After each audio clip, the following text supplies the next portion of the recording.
Vault-Tec is a company revered for its technology and attempt to preserve humanity. By far, Vault-Tec is well known for its superior fleet of underground vaults. Now, these aren't your normal doomsday bunkers. These are sprawling towns that lie deep beneath the earth, fully outfitted with their own ecosystems, biological stability technology, created to not only keep the dwellers alive till it is viewed safe to venture out, but built so generations could flourish and prosper for decades untouched by nuclear fallout. With their own political structures, farms, water purification systems, and even plenty of space for scientific research to be conducted. Viewed by the society before the Great War as either a company for the wealthy to outlive the apocalypse, or a solution for the surrounding communities to have a safe haven when the war eventually has its turning point. It is no secret Vault-Tec has a heavy marketing campaign and strategy in place, showing off vaults that are ready for recipients, technology offered, and general security for the average citizen. But why would a company that is literally saving the lives of many, creating safe havens for the population, need to market in such a way? You would think people would flock to these vaults, no questions asked, right? Well, not necessarily. In fact, the reason being is the Great War isn't just one big nuclear incident. It is a decades-long campaign that took shape years before Vault-Tec existed. Referred to as the Sino-American War, this war involved the People's Republic of China and the United States as the two superpowers clashed in a struggle to control the last remaining resources on Earth, engaging in total war against each other as both civilian and military resources were harnessed to achieve victory over the other side, in a struggle that was as much about resource as it was about ideology. The war was marked by atrocities on both sides, both against foreign and domestic populations, steady escalations of hostilities up to and including the use of nuclear, biological, and chemical weapons,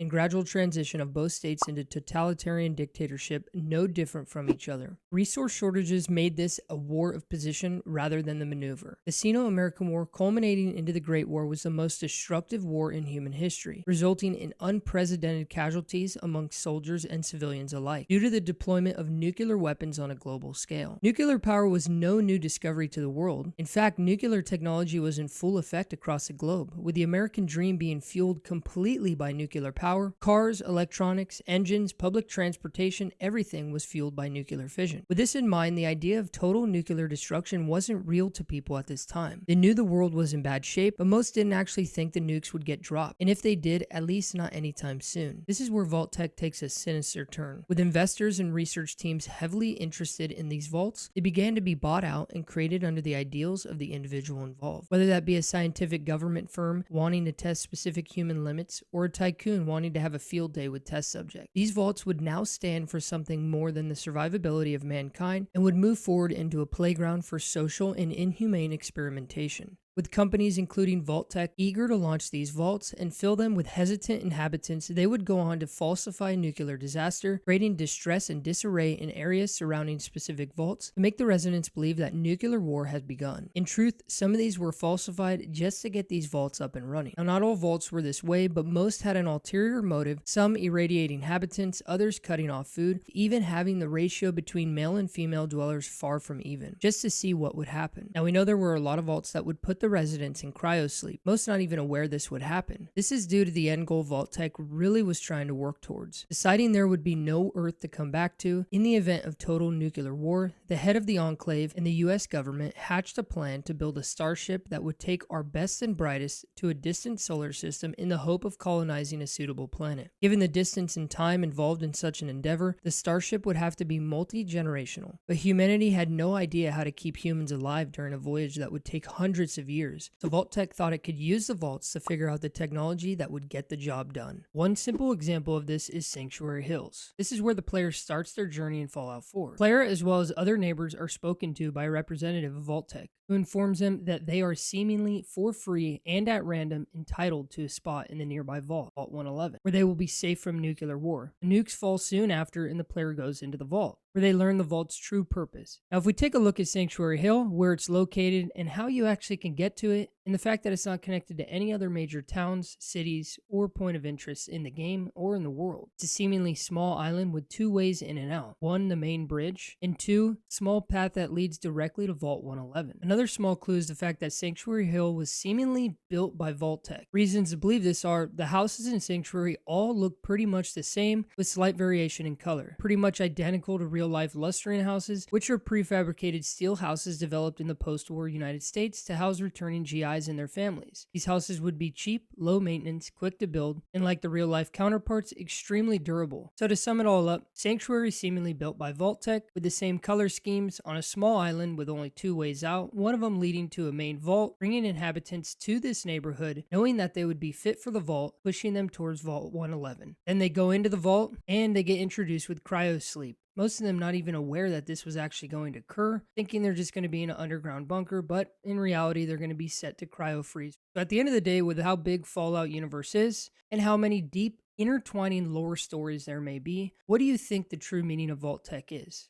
Are they the saviors that they pose to be? Are they actually having ulterior motives, whether good or bad, manipulating the population for their own gains, or actually working for sustainable solutions to better mankind?